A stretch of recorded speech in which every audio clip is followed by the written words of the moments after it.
হঠাৎ ঘুমের মধ্যে হচ্ছে আমার উপরে হামলা। আমার উপরে দুইটা ছেলে, প্রথম দুইটা ছেলে যখন আমার আমার মানে গায়ের মধ্যে হাত দিছে, আমার গায়ের মধ্যে হাত দেওয়ার পর আমার চোখ খুলে গেছে। চোখ খোলার পরে আমার গায়ে টি শার্ট ছিল, গেঞ্জি ছিল, আমার গেঞ্জি ছিঁড়ে ফেলছে, আমার কাপড় চোপড় ধস্তাধস্তি। ছিঁড়ে ফেলার পরে আমি যখন চিৎকার দিছি, আমার গলার মধ্যে পাড়া দিয়ে ধরছে, গলার মধ্যে পাড়া দিয়ে, তারপরে এলোপাতাড়ি থাপ্পড় ঘুষি মার। আর যখন আমি মানে কোন রকম উইটা আমি বসছি, মানে ওদেরকে আমার যত জোর আছিল শরীরে তত জোর দিয়ে আমি যখন ওটা একটু মানে বসতে পারছি, মহিলাটা দুইটা মেয়ে, মেয়ে দুইটা আনায়া আর হচ্ছে সুমাইয়া, এই দুটো মেয়ে ঢুকে বলতেছে ওরে মাইরা ফেল, ওরে মাইরা ফেল, ওরে মাইরা না ফেললে আমাদের সবকিছু ফাঁস করে দিবে। ওদের কি ফাঁস করে দিব আমি জানি না। ওরা লেফট টুগেদার থাকতো আমার কাছে, আমি না কোনো ভিডিও করছি না কিছু করছি, ওরা মনে করছে আমি ওদের ভিডিও করছি, আমার একটা ফোন ভাইগা ফেলছে। ওরা আমার আমারে আমার আমারে আমার গলার চেন নিয়ে গেছে, আমার কানের দুল ছিল ডায়মন্ডের, আমার ছবি আছে, এগুলো নিয়ে গেছে। আমার ফোনটা কোথায়, ফোনের মধ্যে দেখাতে পারবো, নিয়ে গেছে। এগুলো দেখছি আমি পরে। আমাকে প্রথম যখন আমি চিল্লাচিল্লি করি আমাকে নিজেকে বাঁচানোর জন্য, তখন আমার গলার মধ্যে পাড়া দিয়ে ধরে, এরপরে মেয়েটা এসে বলতেছে ওরে মাইরা ফেল, নাইলে ওরে আমাদের আমাদের সবকিছু ফাঁস করে দিবে, আমাদের বাঁচতে দিবে না। এটার পরে আমি যখন ধস্তাধস্তি করে আমি উঠা বসি, মেয়েটা এসে এখানে দেওয়ার পরে আমার আমি মানে মাথা ঘুরে যায়, মাথা ঘুরে তাকানোর পরে তারপরে হচ্ছে পরের বাড়িটা এখানে দেয় যেখানে আমার শিলি আছে, এখানে আমার শিলি দেওয়া আছে, এটার মধ্যে আমার পরের বাড়িটা দেয়। তারপরে তো আমাকে এলো পাথারি হচ্ছে পিটায়, স্টিলের রড দিয়ে হচ্ছে আমাকে ইচ্ছা মতো পিটায় ওখানে।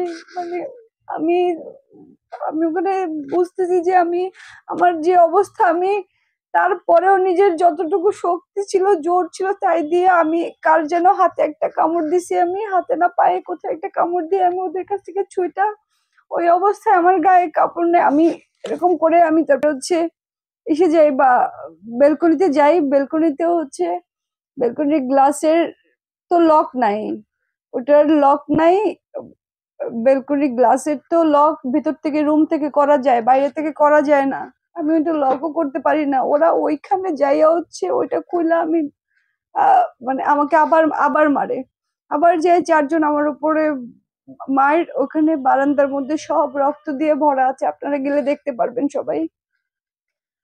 এটার পরে হচ্ছে আমার চিৎকার চেঁচামেচি শুই না, মানুষ এসে আমাকে বাঁচায়, আমাকে উদ্ধার করে। এই মানুষ আস্তে আস্তে ওরা নিচে চলে যায়, ওরা ওরা ওরা নিচে যেয়ে পরে শুনতে পারি আমি, ওরা নিচে যেয়ে ধরা পড়ে। ধরা পড়ার পরে যেই মানুষ আমারে বাঁচায়, ওই মানুষগুলো হচ্ছে পুলিশ ডাকে, 999 ফোন দেয়, 999 ফোন দেওয়ার পর পুলিশ আসে। আরিফুল ইসলাম এসআই পুলিশ উনি আসে, উনি এসে হাতে নাতে ওই চারটা আসামিকে ওখানে পায়। পাওয়ার পরেও ওনাদেরকে অ্যারেস্ট কেন করলো না আমি জানি না, ওনাদেরকে অ্যারেস্ট করে নাই। আমাকে আমাকে বললো উপর থেকে, উপরে উনি যে হচ্ছে আমার ছবি তুললো, আমার রক্তাক্ত অবস্থা, ওই অবস্থায় আমার ছবি টবি তুলা নিয়ে আসছে পুলিশ, ছবি তুলা। তারপরে আমাকে বললো যে আপনাকে হসপিটাল যেতে হবে, আপনি নিচে আসেন কাপড় চোপড় চেঞ্জ করে। আমার তো টি শার্ট কাপড় চোপড় ছেঁড়া ছিল, মানে কোন রকম আমি ছিলাম। এরপরে হচ্ছে ওই যারা আমাকে বাঁচাইছে ওই আপুরা আইসেই তো আগে আমাকে কাপড় চোপড় পরাইছে ওই বারান্দা থেকেই, আমাকে বারান্দার মধ্যে আমি ছিলাম। এটার পরে ও কিছুক্ষণ পর আমি কাপড় চেঞ্জ করে আমি যখন নিচে যাই, নিচে যাওয়ার পরে যে দেখি ওদের সাথে পুলিশ কথা বলতেছে, ওরা আমার দিকে তাকায় হাসতেছে, ওরা আমার দিকে তাকায় হাসতেছে। আমি জিজ্ঞেস করলাম যে স্যার, ওরা আমার দিকে তাকায় হাসতেছে কেন, ওদেরকে এখনো অ্যারেস্ট করেন না কেন, আমার এই অবস্থা করছে, আমার রক্তে আমার ইয়া হয়ে যেতেছে। তো বলতেছে এটা আপনার কাজ না, এটা পুলিশের কাজ। এটা কার কাজ? এটা আপনার কাজ। আপনি ওদের দিকে তাকায় আছেন কেন?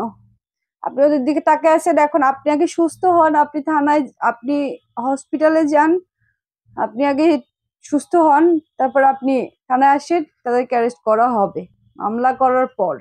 এদিক দিয়ে আমার আমার আমার উপরে দুইটা ছেলে হচ্ছে প্রথম ঢুইকা আমার আমার বস্ত্রহরণ করে ফেলছে, আমাকে এলোপাথারি আমাকে হচ্ছে মারছে। তার মধ্যে হচ্ছে মেয়েটা তো আমাকে মেরেই ফেলছে, ওরা 4 জন মিলে আমাকে মারার মানে মারেই ফেলছে। মানুষ মানুষ যদি এসে না বাঁচায় তো আমি আমি হয়তো আপনাদের সামনে বসে এই কথাটুকু বলতে পারতাম না। আল্লাহ বাঁচাইছে আর মানুষরা হচ্ছে ওসিলা মানুষরা এসে বাঁচাইছে। সেইখানে হচ্ছে এসআই মামলা ছাড়া তাদেরকে অ্যারেস্ট করতে পারলো না। আমার একটাই অনুরোধ যে আমি এটা সুষ্ঠু বিচার চাই। ওদেরকে আইনের আওতায় আপনারা এনে দিবেন, ওদেরকে অ্যারেস্ট করেন, ওদেরকে আমি সুষ্ঠু বিচার চাই। এটার বিচার চাই। আজকে এটার শিকার আমি হয়েছি, কালকে আপনারা হতে পারেন, আপনার মা বোন হতে পারতো।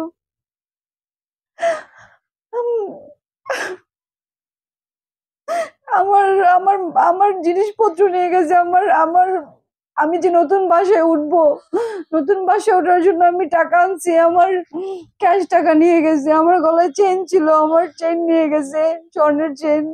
আমার কানে গোল্ডের, আমার কানে হচ্ছে হোয়াইট গোল্ডের ডায়মন্ডের রিং ছিল। এগুলো সব ছবি আছে, আপনাদেরকে দিচ্ছি দেখেন।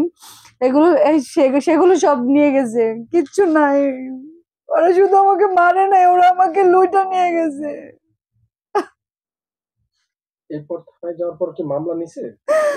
থানায় যাওয়ার পরে ওরা বলছে যে অভিযোগ করতে হবে, আগে অভিযোগ করার পরে হচ্ছে এটা মামলা হবে। তো আমি অভিযোগ করে আসছি, এখনো মামলা নেয় নাই। অভিযোগ করে আসছি, তদন্ত করার পরে নাকি তাদের মামলা হবে। এখন তারা কি করবে আমি জানি না, কিন্তু আমি এটার বিচার চাই। তদন্ত করতে কয়দিন সময় চেয়েছে?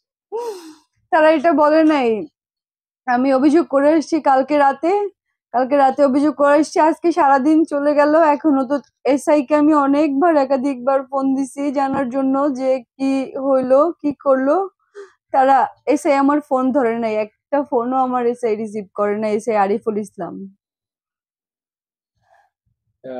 যে 4 জনকে ধরছিল সে 4 জনের অবস্থা কি? ছেড়ে দিছে না আছে? ছেড়ে দিছে তো, সে তখনই ছেড়ে দিছে। সেই 4 জনকে কেন ছেড়ে হচ্ছে দিল? কিছু বলছে আপনাকে? কারণ ছেড়ে দিল?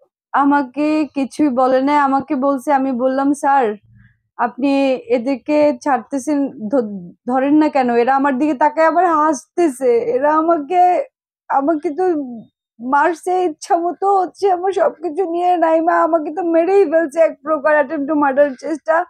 তার মধ্যে আবার তারা নিচে পুলিশ এসে পরে, পুলিশদের সাথে কথা বলার পরে আমি তো নামছি 10 মিনিট পরে, আরো 10-15 মিনিট পর যখন নামছি, নেমে দেখি পুলিশ স্বাভাবিক, ওরা আমার দিকে তাকায় মুচকি মুচকি হাসতেছে। আমি বললাম স্যার ওদেরকে অ্যারেস্ট করতেছেন না কেন? আমার এই অবস্থা করছে, আমার রক্তে ভাসে যেতেছে, আপনি আমাকে হসপিটালে যেতে বলেন, ওরা তো পালায় যাবে, ওদেরকে অ্যারেস্ট করেন।